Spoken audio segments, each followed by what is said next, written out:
want to study medicine but didn't get the grades that you needed, don't worry, all hope is not lost.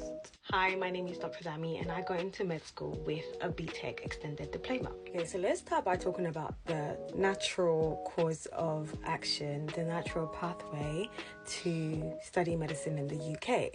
So you start with your GCSEs and then after that you go to your A-level and then you get into med school, right?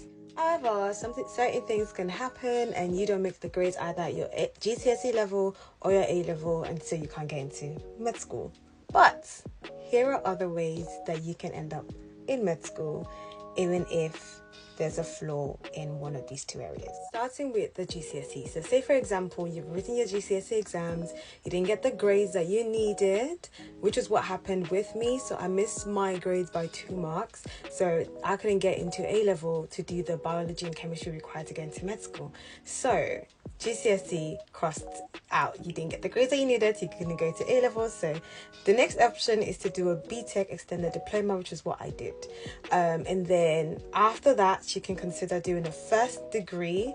Most people tend to go for biomedical sciences and then they go into the graduate entry med school. However, this pathway, question mark.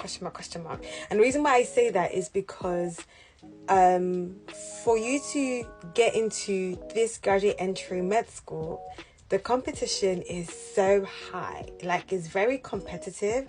And I found people that do the first degree and then after that they just get tired of the whole education and studying and stuff, and they just kill their dream there and don't end up in med school. So that's why this particular pathway for me, it just wasn't working. Okay, all right, but a lot of people have done this and they've done well with it, so this is just something for you to consider.